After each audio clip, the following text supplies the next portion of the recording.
Hello, everybody, and welcome to NARA's webinar, RTM Codes, What Rehab Providers Need to Know. Thank you for joining us today. Just a few housekeeping reminders before we get started. All attendees are currently on mute. Handouts will be provided with the recording within 48 hours to all registered attendees. We will have a prepared Q&A session with our speakers, but if you happen to have a question for the speakers, please use the Q&A button, which is located on the attendee panel, usually at the bottom of your screen. If you have any technical questions, please use the chat and we will try to help you as much as possible. Again, the recording and the handout will be emailed to everybody within 48 hours. This is just a quick agenda that we will be following today. We will introduce our panelists. We will have an introduction of the RTM codes with Renee Kinder, and then we will talk about the top questions that we have received with our panelists. Our panelists have vendor solutions for RTM codes, so they will review those, and then we will open up for attendee questions. The panelists that we have joining us today are Joe from MedBridge, Raz from Owlytics, Renee from Broad River Rehab, and Jessica from NetHealth. I will now turn this over to Renee for our introduction to the codes. Thank you, Christy, and thank you to everyone for being here today. If you had asked me a year ago, did I think we would be in a place where we have access and use to these codes, I don't think I would have been fully confident. So we have to consider that this is a huge win and a significant opportunity that the therapy industry now has access to use this level of coding. So the codes that we're going to discuss primarily today are a family of 5 codes that were created by the CPT panel in October of 2020. They were then valued by the RUC in January 2021, and they include 3 codes that are practice expense and 2 codes that include professional work, and those are the 98980 and the 98981 codes.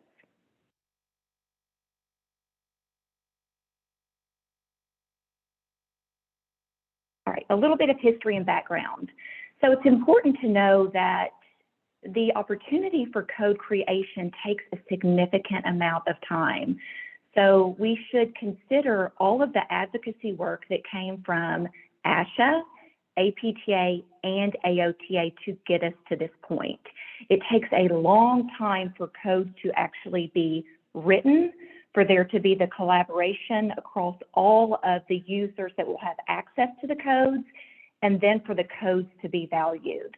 So a little bit of language here from Final Rule that we all need to consider, and how CMS came to the determination that the therapy industry should have the opportunity and the access to use these codes. They noted that they questioned in proposed rule whether the RTM codes are constructed in a way that would be appropriate for therapists. However, they also said that they viewed the clinical labor time described in the RTM codes as being services incident 2 initially in the proposed rule. But as many of us learned, and some of the silver linings from the pandemic, they go on to note that speech language pathologists, clinical social workers, registered dietitians, our PTs and OTs also have Medicare beneficiaries that don't have those immediate incident 2 services. They went on, therefore, to say, despite our concerns about the construction of these codes, we believe that these services are important to beneficiaries, and they finalized a policy that permitted therapists and other QHPs, or qualified health professionals, to bill the RTM codes as described. Next slide. And I think that as described is going to be what we hope to accomplish in today's session. What is appropriate as described from a billing perspective, what is appropriate as described from a documentation perspective, and what is appropriate as described when it comes to using these codes collectively and then combining these codes potentially with other services. So the main codes that we are going to discuss today, I'm going to give definitions.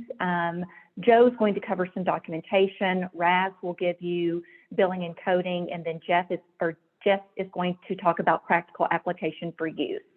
So the first is the 98980. That is going to be your therapeutic monitoring treatment management services.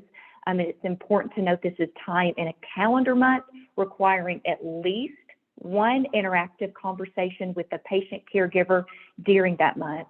So this 80 is your base code, okay? And then we have an add-on code that is going to be your 98981, additionally requiring that at least one interactive communication. Talk a little bit more about what that means. And it's each additional add-on code at 20 minutes. And then we have three other codes, the 98975, 76, and 77. Slide. All right, so let's talk about some key coding rules. Then we'll talk about the difference in RTM and RPM, and then I will pass the mic. So some key coding rules to keep in mind. Remember that this cumulative time spent for data review and your patient caregiver interaction is totaled for a calendar month, not each 30 days. Furthermore, we have the base code of the 80 and the add-on code of the 81. They are reported together on the claim, of course, based on that total time you spent in the defined calendar month. If you spent less than 20 minutes, you can't report the code. So if we do not report these codes, if activities equal less than that 20 minutes in a calendar month, can't be reported.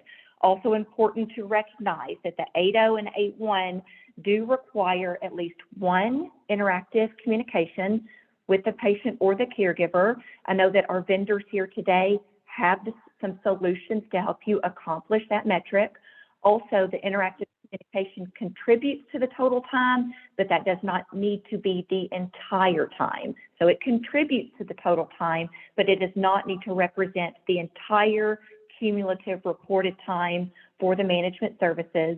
And then we also know that our 98976 and 77 represent the cost of supplies specific to monitoring systems.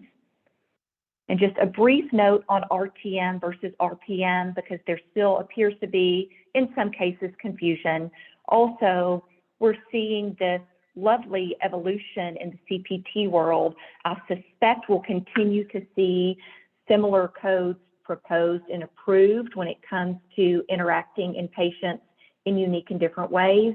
So always nice to have the breakdown of how these are different at the forefront of our mind. So these codes have been created. They're analogous to your remote physiologic monitoring, okay? The main distinction between these code families are the data parameters being used. So just remember that physiologic codes is going to include monitoring of physiologic parameters, including, this is an EG, weight, blood pressure, pulse ox, respiratory flow, etc. And then the remote therapeutic monitoring codes are used to monitor system status and the response to prescribed home self-management programs, which makes logical sense then for therapists to be engaged in these codes because we are so integral in what is prescribed and our patient success once they return home. I will turn it over now, I believe, to Jessica.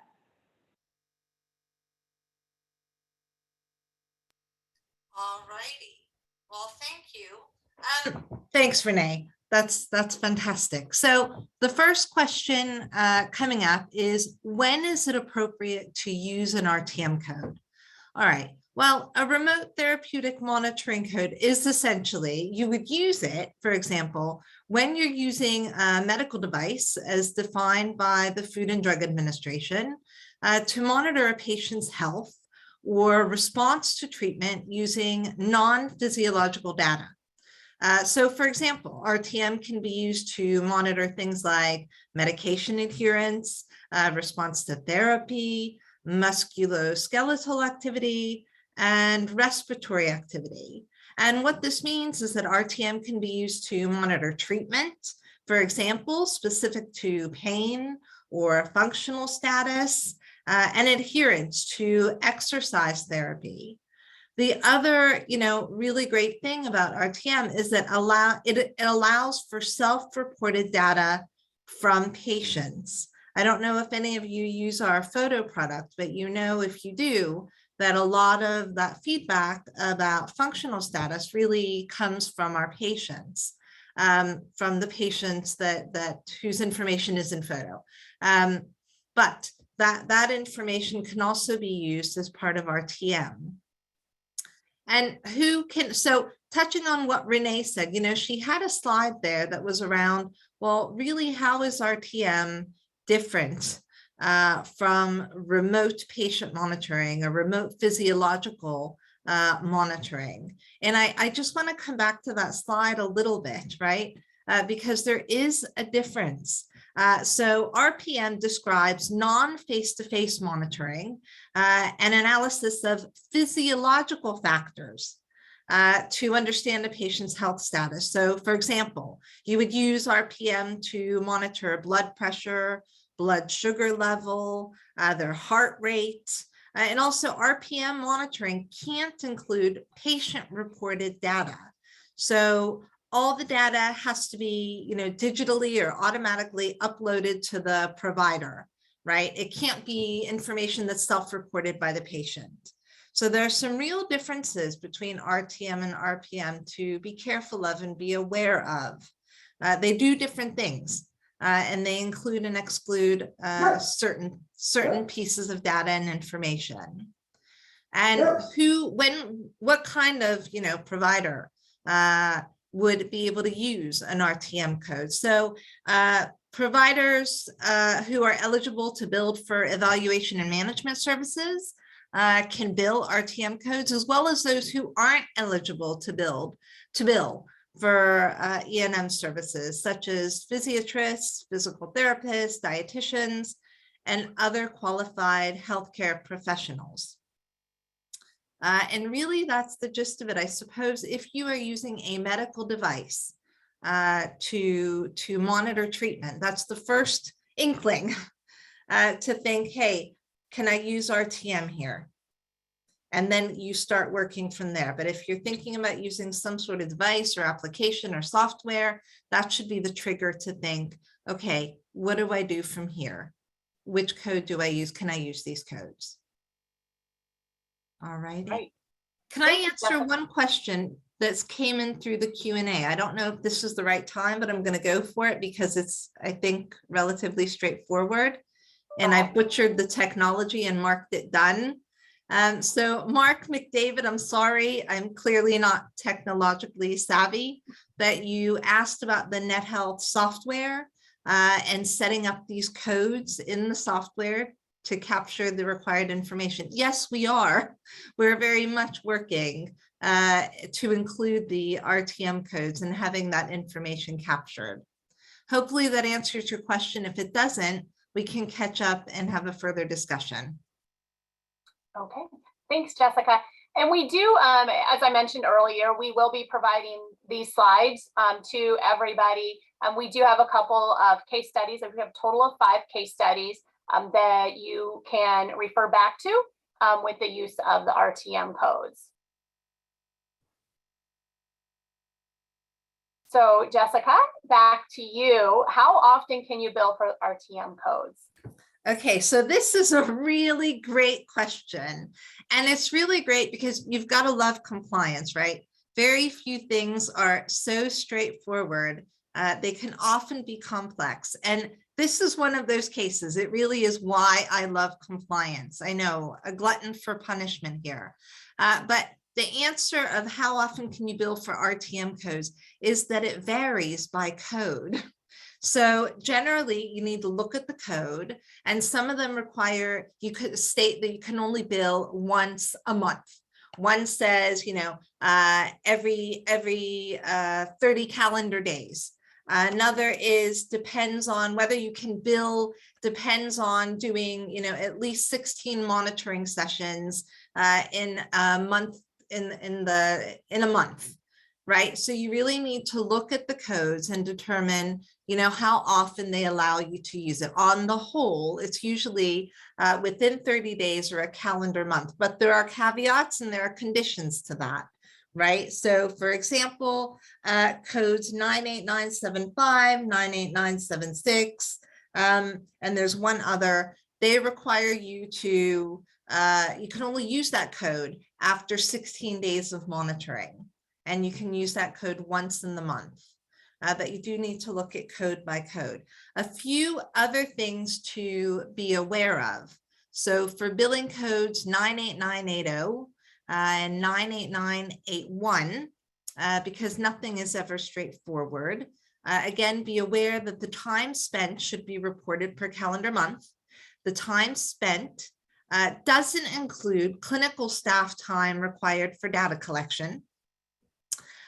Remember, at least one interactive communication with the patient or the caregiver must take place during the calendar month in order to bill for these codes. And the interaction contributes to the total time and doesn't necessarily represent the cumulative time of the service. All right. Going back to one of Renee's slides and reiterating the point, for these two codes, at least 20 minutes of cumulative time have to be completed before reporting for code 98980 in a calendar month. And a full 20 minutes has to be reached before you can bill for this code. And my last point is for code 98981. For each additional 20 minutes completed in the calendar month, you use that code to report for each additional 20 minutes completed for the calendar month. All right, a full 20 minutes has to be reached before you can bill for this code. And this is what I mean about these codes being complex, and you really needed to look at the code and understand the differences between the codes.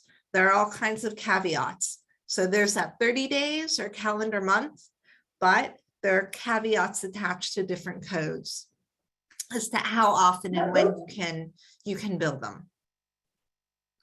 All right. Thanks, Jessica. All right. And again, this is just an example of what Jessica kind of went through and how detailed each code is. So you want to make sure you pay attention. All right, now we're going to kick it over to Raz, and he is going to address the FDA requirements. Don't we all love compliance? So yeah, Jessica, thank you so much for that. And I'm actually going to add some more information about that when I'm speaking about billing, because it is complex. So regarding the FDA, according to CMS, like the requirements set forth in the RPM code, any devices used for RTM must meet the FDA's definition of medical device, as opposed to, for example, a general wellness device. But unlike RPM, patient self-reported data can be collected and transmitted via software as a medical device. And according to the FDA, the goal of establishing the software as a medical device category is to allow software to conform with the reliability, the security, and the safety standards of medical device hardware. And therefore, the software should be either registered, cleared, or approved by the FDA. That being said, I know that there are some other notions about the definition of the software as a medical device regarding the need for the FDA approval or not, doesn't need a FDA approval or registration. So therefore it is recommended to consult with the relevant legal advisor to ensure that your company is protected. All right, thank you. Okay, now we're going to move on to documentation requirements. Another compliance situation we're in, Joe. Hey, thanks, Christy. And absolutely, as we engage with our customers, one of the most common questions that we are getting is essentially, how do we document against RTM?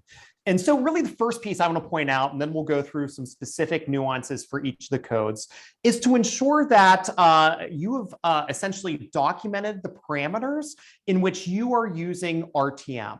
So if you decide that a patient is eligible for RTM and you're adding that into their plan of care, document why are you adding it into their plan of care, and make sure that you are setting goals around those parameters as well. So goals will really be able to demonstrate really when you started RTM, but when you are ending RTM. So as your patients, just very similar to traditional clinical practice, as your patients are achieving their goals because of RTM, you essentially are able to understand when RTM ends. But let's focus on each of these codes. So these first three codes are really focused on the data transmission that is occurring between the device, between the patient and the provider. The first code, 98975, is really around the initial setup and patient education on the use of that device. The one nuance on top of that is that to be able to bill out against this code, at least 16 days of data transmission must also occur. So how do you document against this? The first piece is documenting the type of device that you are leveraging. So ensure that you're documenting that piece, as well as the specific education and training that you provided. Again, this is an initial setup and educational code, so make sure you're documenting what are you providing, as well as any additional setup that was required. So indicating if you are using software, that the patient was able to log into the software, they're able to access it. If you are using a wearable device, what did that setup require as well? The other piece that you want to document against this code is that you're demonstrating that at least 16 days of data transmission occurred over that 30-day period. Again, for the billing eligibility of this code, that is that second nuance that is required outside of simply that initial setup and patient education. Now, the second codes here, 98976 and 9877, are the data transmission codes. So here's what this is where you're demonstrating that at least 16 days of monitoring occurred over a 30-day period. So very similar to that last code I just described, you're going to document the name and description of the device being used, as well as being able to demonstrate that at least 16 days of data transmission occurred over a 30-day period.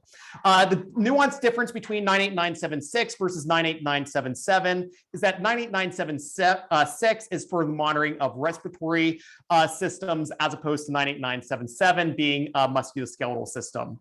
Let's go to the next slide. Now, the documentation requirement for the treatment codes a little bit different. So these are the two codes in which you are needing to document 20 minutes of treatment or interaction time over 8 calendar months. So 98980 is that first 20 minutes of interaction. 98981 is the subsequent interaction.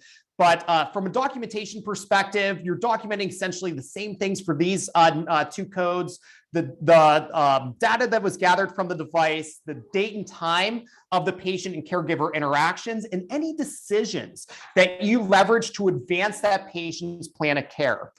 Essentially, what you want to be able to demonstrate in the case of an audit is that what essentially happened during that 20 minutes of accumulated treatment time. So very similar to your current documentation of what you did during a patient treatment, you want to be able to do that for these remote interactions as well. Thanks. Great. Thanks, Joe. It helps if I take myself off mute when I'm talking. Okay. So we are going to toss it back to Raz now to address some more in depth on the billing for the RTM codes. Thank you. And yeah, Joe, thank you so much. I think you covered the majority part of that, as well as Jessica, so I appreciate that. And as you heard before, right, there are the RTM billing actually comprises different elements, and as Jessica mentioned, right, CMS has done successful job to make it very complex. So I'll try to simplify it for you, but as Joe mentioned, and as Jessica, right, there are three types of codes in terms of billing, in terms of the period of time, right? So the first one is the setup, which is billed once, only one time. Then the second one are the codes that are used for the device, for the ongoing device or software, and those are billed on a 30-day basis, right? And then to make it even more interesting, the third element are the codes that are used for the treatment management of the patient, and those codes are billed on a calendar month, right? So three different codes, three different types of codes, right? Each one is built in a different timeline, right? What can be more simple than that? And as Joe mentioned before, right, in addition to that, if that's not enough, we cannot bill any of those codes if the patient has not been connected or monitored for at least 16 days, right? So the workflow to report the codes in the EHR system is completely different from the common practice, because you cannot just insert the codes at the end of the day or at the end of your shift, right? You will now have to wait to the end of the month and then to run through all of this logic and understand whether you can actually use the codes or not, right? Based on the time that you spent with the patient, based on the days that the patient has been monitored, right? Whether it's 16 days or not. All of this information should be taken into account before you can actually add the codes to the system. So until Jessica and her team, NetHealth and other EHR system are going to prepare some more smart mechanism, my recommendation is to look for your RTM solution provider to provide automatic, to generate automatically the billing report for you. And that some of the system know how to do that, and you don't need to do anything. All you need to do is just to add the RTM session, just the number of minutes, right? The period of time that you actually spend with the patient, and then add the information about what he, like Joe just mentioned, right? About the information about what you have done, and everything else is done automatic after that. So by the end of the month, the system is going to generate an automatic report for you, and that way you don't need to go through this exhausting process. All right. Thanks, Raz.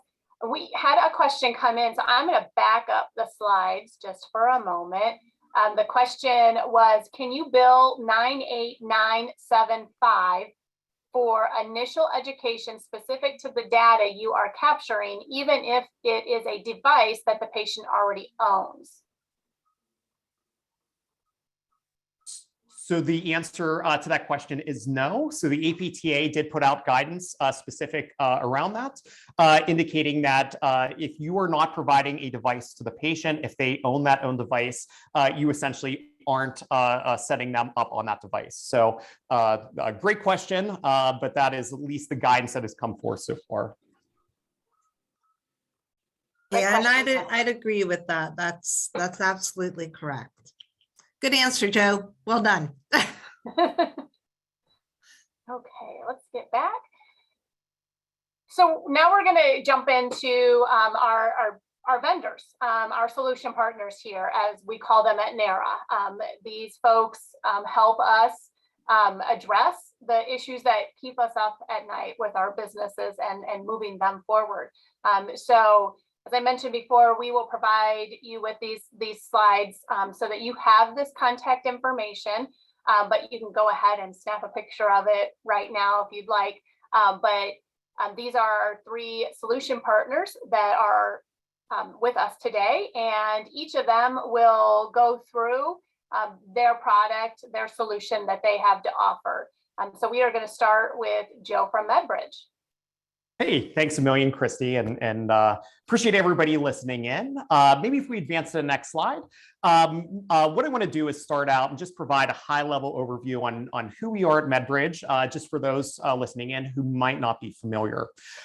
So on the MedBridge side, we have an all-in-one solution that essentially both engages providers from an educational perspective, but also patients from a home exercise program or educational perspective. So as we're thinking about RTM, I'll be talking about that patient engagement solution, how we've layered on additional components to be able to support your clinicians in standing up RTM, being able to really simplify what seems to be some complex codes into clinical practice. And to give a scope on really our reach, we've been doing this from a patient engagement perspective at scale for quite a while. So we've been allowing clinicians to understand adherence data, to be able to engage with their patients remotely, impacting over 20 million patients in this way. And now you have the ability to capture revenue from using MedBridge.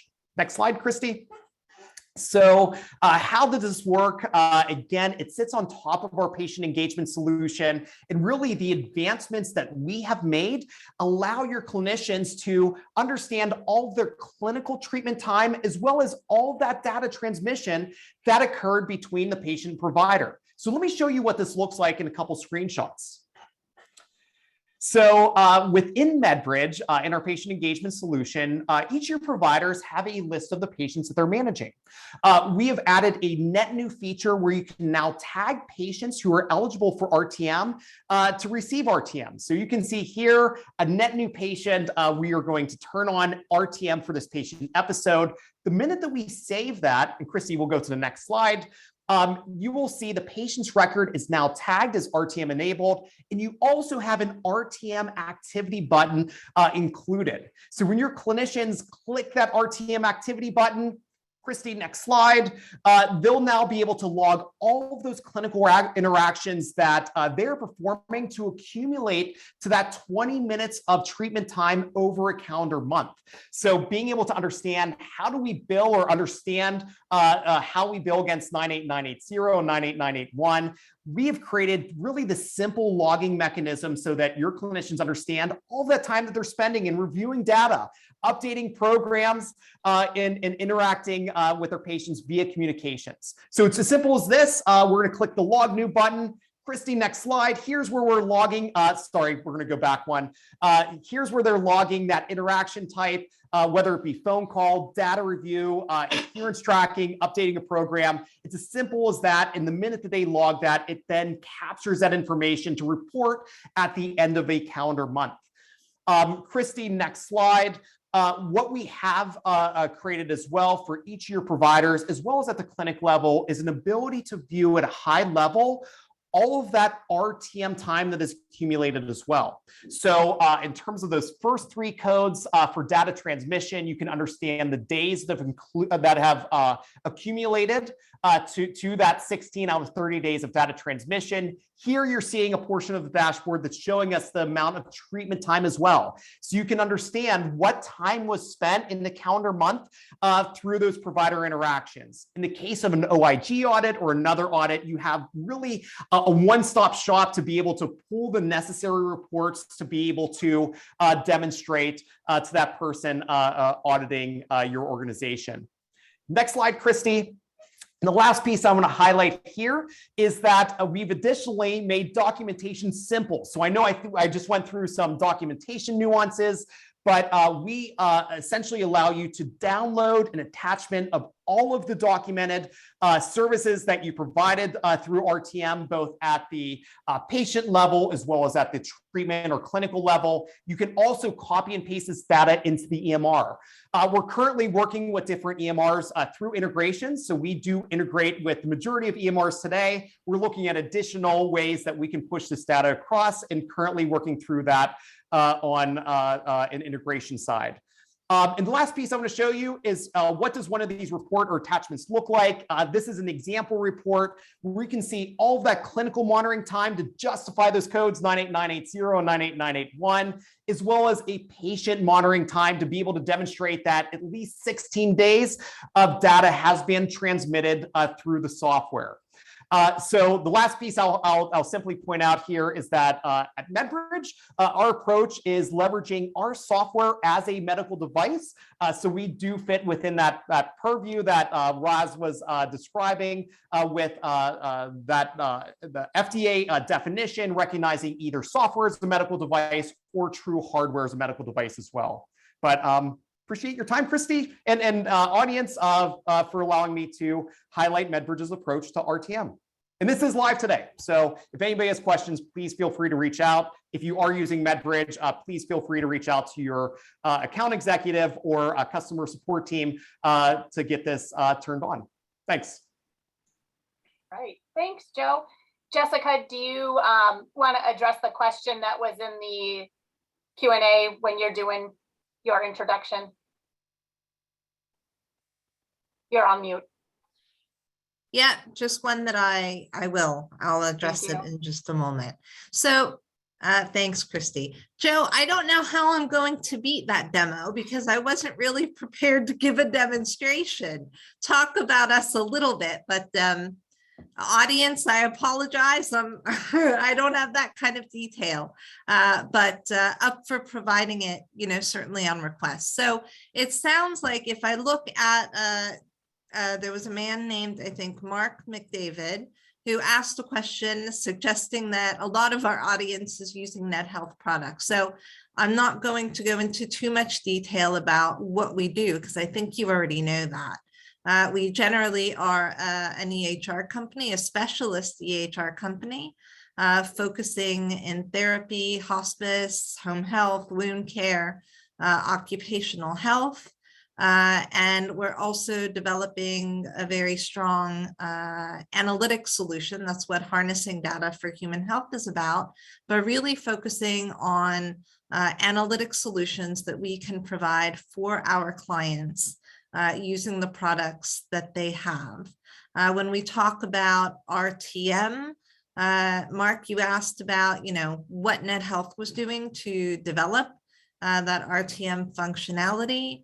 Definitely there's an RTM work group across the company, just to assure you that we are developing a solution. And I'm certain there's already a solution in place that has been released, certainly for our Therapy O product and for Photo, for those of you who use the Photo product.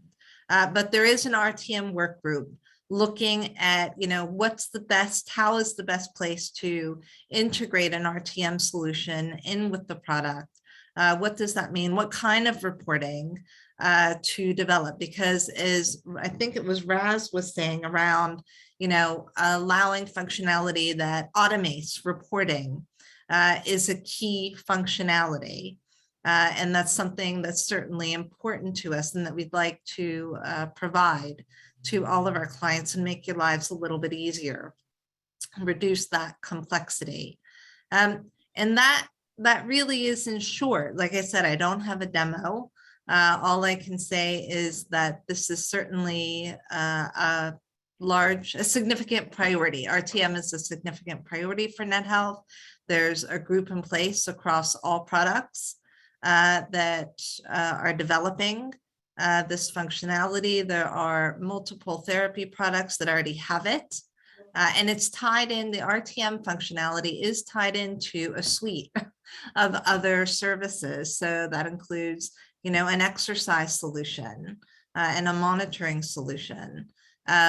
So that's something to definitely ask about. If you would like some more detailed information, definitely get in touch with us, get in touch with your sales rep, get in touch with our client services. We'll be more than happy to walk you through and provide some additional education to meet your needs. Oh, wait a minute, Christy, I think you're on mute. I'm on mute. See? So we had a question that came in that said, doesn't the software qualify as a device? So I didn't know if you wanted to. Yeah, I saw that. I answered that and I said, there's a yes and no. Like the codes is not entirely straightforward. And we've done a lot of analysis, right? About, what does it mean a medical device? Does it have to be registered? Does it qualify as software as a medical device? And there's a yes and a no to this. And it depends really on the situation. Technically, yes. The fact that if you have, let's say, for an exercise program, so I know for therapy, we really wanted an exercise program to be part of our RTM work and our RTM offering. So for example, is that a medical device? Well, technically from the FDA's perspective, yeah, it is. On the other hand, the FDA doesn't want to monitor every kind of exercise program that there may be. So technically, it is a medical device in terms of the FDA's thinking, but whether it necessarily needs to be fully registered as that kind of product is another question altogether. Great. Thanks, Jessica. All right. And Raz. Thank you. And thank you, Jessica. Yeah, I agree about the FDA, but again, it is recommended definitely to consult with appropriate legal attorney or advisor about it, just to make sure that the specific. It very much depends on the product, right, Raz? Yeah. So some products will have to go through the full registration process, and there's an evaluation process that the FDA has, and some medical devices won't. So it really just depends. It more depends on the usage rather than the product, right? Because the FDA, again, is looking about what exactly the software or the device is used for, right? If it's a wellness usage, then yes, you're correct. There's no need for any registrations. There's no need for any approval, right? But if you are using it for something more clinical, that's where it's becoming a little bit more tricky. And that's where they're actually asking to do for the same way that they ask for the device. But again, none of us here is the real expert. So I would really, advise to everyone to check it with the experienced attorney that can actually help. And there are some firms that focus on this specific matter, and we can definitely refer you to those firms to get more information. So Aualytics, let's come to Aualytics. And I'm going to focus mostly on the clinical impact and how we can actually help improve the care, and then we'll talk also about the RTM a little bit as well. The Aualytics solution was designed with the elderly population in mind, and the solution combines a stylish cellular smartwatch, as you can see, with AI analytics to actually create personalized health monitoring solution. Okay, the solution, or with the solution, the clinicians are able to provide continuous personalized treatment and fall risk assessment, as well as data-driven care. Okay, and I'm going to explain a little bit about each one of those topics. So the personalized treatment is conducted by continuous analysis of activity and self-reporting signals that are coming from the watch via the cloud-based technology. And some of those signals and some of those measurements are mobility, including gait speed, tag or time up and go measurements, steps, and activity metrics.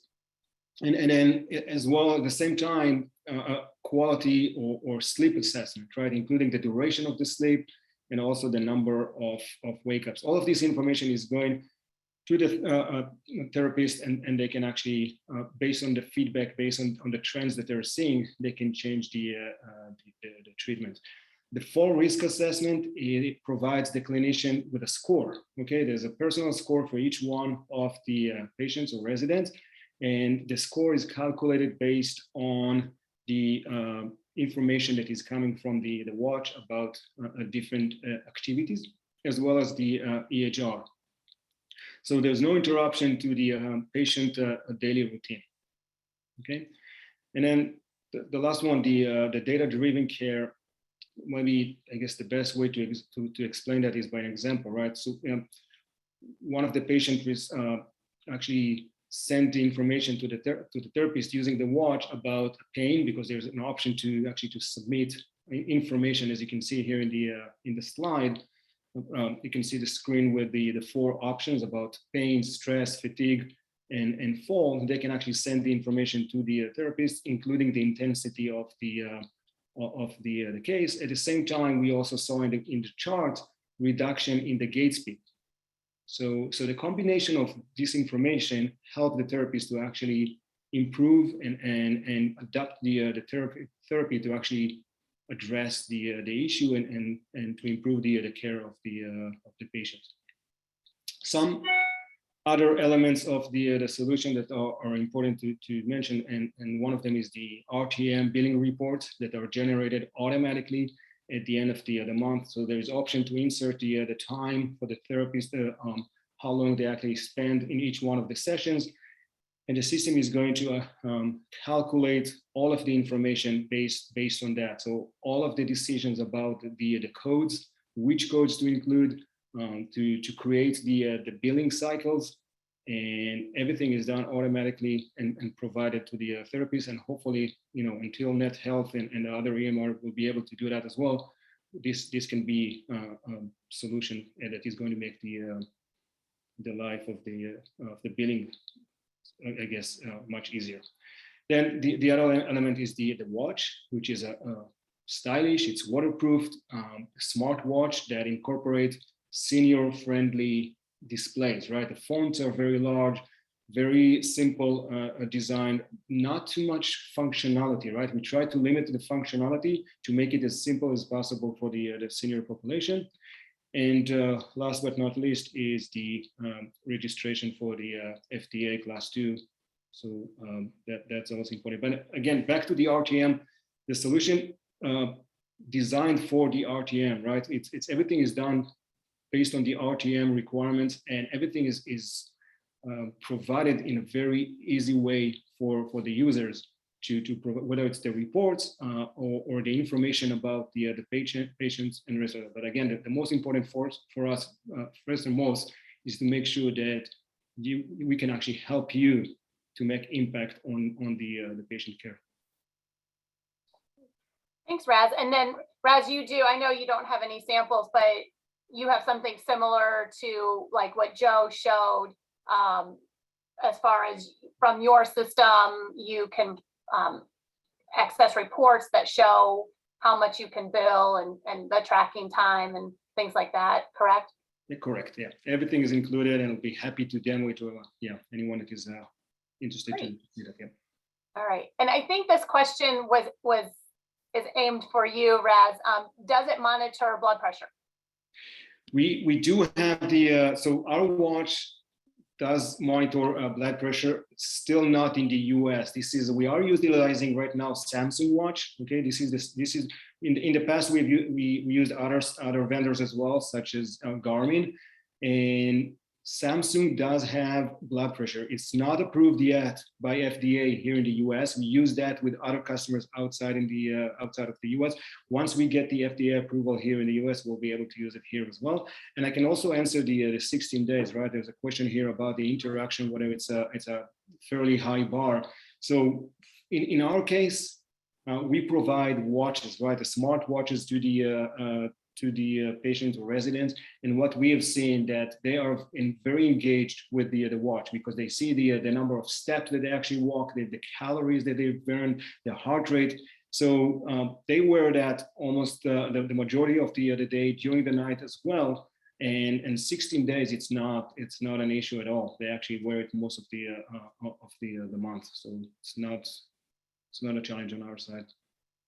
And let me jump into that 16-day question as well. So that's 16 days of alert or data transmission. It's not 16 days of patient engagement. So I do want to differentiate those two pieces. So as long as the device is talking and providing information to the provider, it doesn't say that the patient has to engage for 30 minutes of activity or 60 minutes of activity. That hasn't been clearly articulated or defined.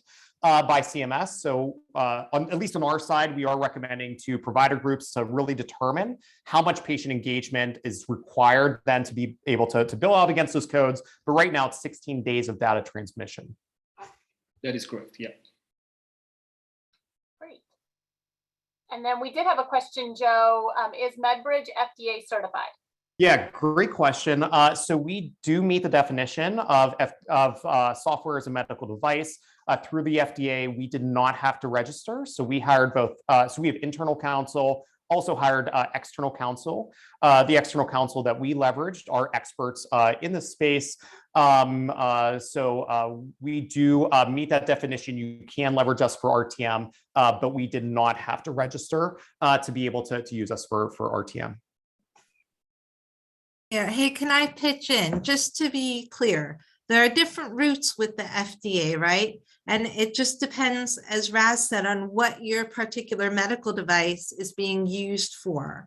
And depending on that medical device, there are different routes. So you wouldn't have an FDA certification, but depending on your product, you might need to have the FDA do an evaluation so that your particular medical device or your software is approved by the FDA, and that's usually for higher risk products or softwares. But if the FDA, you have a medical device or software is a medical device where actually the risk to the patient or an individual or a population is actually very low, there's a low risk of harm, then the FDA will say either maybe you don't have to, you certainly don't have to go through the approval process, but you may or may not have to register. Sometimes the FDA just wants a company to register their product so they can keep an eye on it, but that's it. But I don't, I want to be careful around terminology. And if someone says to, a company, hey, are you certified? Be aware that there is no such thing as necessarily certified. And there might be a very good reason why the product doesn't show up anywhere with the FDA. And that doesn't mean that it's not a medical device or it can't be used for RTM. It's just that depending on what the actual product is and what it does, there may not be a need to actually go through all of the FDA's formal processes. There you go. Thanks, Joe. Hey, thanks, Jessica. This whole situation is as clear as mud. Wait, It definitely takes some wading through. And as Raz and Joe have both said, it is absolutely worth speaking to your counsel and getting special expertise advice. I mean, when my team and I first had a crack at this, we did our regulatory assessment, we advised the company, and ultimately, realizing how complex it is, I did want some confirmation that what I was seeing was actually correct. So we sought external advice because the rules are so difficult. Or validation, I should say. I wanted some validation of what we were concluding and where we were going. So I very much would echo what Raz and Joe have said. If you're not sure, then get some external support. Okay. We've had a question come in, and just for all of our other attendees, we do have a few more minutes left on our time schedule. So if you have questions, please go ahead and use the Q&A button and submit your question. The question that is in the queue right now is, I have seen examples related to med management and therapy adherence response. Med management, therapy adherence response are not necessarily related to the respiratory or musculoskeletal system. Can you clarify whether all of these codes must relate to respiratory or musculoskeletal, or is it just the device codes that must relate? I think what I'm going to do is flip back to the documentation requirements, because I think you had some good slides here, Joe, that addresses that. Yeah, so let me take a stab, and then Jessica and Raz, please feel free to jump in. Code 98976 is essentially the data transmission or the use of a device for data transmission to monitor respiratory system status. In terms of what that monitoring is, it could be maybe the patient's response to inhaler use, maybe it could be a response to some type of breathing activity. 98977, similarly, this is for the monitoring specifically of musculoskeletal conditions and the response of the patient to the treatment of musculoskeletal conditions. So I would point out that, yes, these are limited to respiratory and musculoskeletal system statuses at this point in time. But Jessica, Raz, please feel free to jump in. I would agree with that. The focus has been, as far as I can tell, on respiratory and musculoskeletal. Okay. So we have another question that says, our understanding is we cannot bill Medicare patients for services we don't bill all patients for. Other payers are not reimbursing for these codes. Will non-Medicare patients be responsible for paying for these services out of pocket? Will there be a copayment for Medicare patients? Yeah, so I can take a stab, and please, Jessica and Raz, please feel free to jump in. In terms of the copayment, absolutely, that 20% co-insurance for traditional Medicare does apply.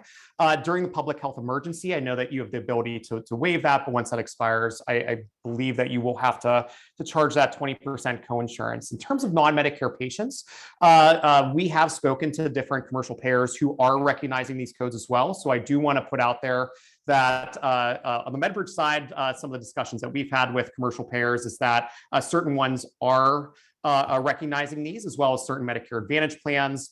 So I think it will probably take some additional time for all payers to recognize these, but we have heard some traction there. In terms of offering this type of service to all patients, I do agree that offering this as some type of self care rate or out-of-pocket rate probably does make sense, so that you are offering this to your entire patient population if their insurance isn't going to pay for this. Raz, Jessica? Yeah, completely agree. And related to the copay, what else? The other thing they can use is, right, it's a secondary insurance, right? They can use that for the copayment as well. But I agree about the pandemic, right? That they're not required to collect this copay at this time. And regarding to the private payers, yeah, they typically, even the ones that are not offering today, they typically follow the Medicare, right? So it might matter of time, but they probably will follow the Medicare and will offer that as well as a service. And remember, as you know, different insurers and payers come under pressure. Remember the emphasis that, you know, we're having on equal healthcare outcomes, equalizing healthcare outcomes. This is one of those really great ways to improve the quality of care and to focus on improving healthcare outcomes across the board for everyone. So I'd be really surprised if payers didn't adopt these RTM codes and they're not more supportive of them as time passes on, because it can really focus on improving the health of different populations. That's my take on it. Renee, do you have any insight on that? So when the new CPT codes, you know, come out and application across all payers? A couple of thoughts. You know, first, just on the fact that we have allowance to these codes. Generally, when new or innovative codes are developed, it starts with physician practice, right? And then it filters down into therapy if we're allowed. So a lot of that started with RPM, and then similar to Jessica's points, I think with all of the awareness that we've seen in the public health emergency, our opportunity to provide services to maybe underprivileged individuals or individuals that don't have immediate access to care based on where they live, that these RTM codes have been initially approved by CMS. I'm hoping other payers will begin to see the value. And then I do believe in the future, we are going to see more access to codes like RTM and that are similar. From a practical day-to-day, I want to use this next week standpoint. We always tell our therapy teams, let's check with the payer, right?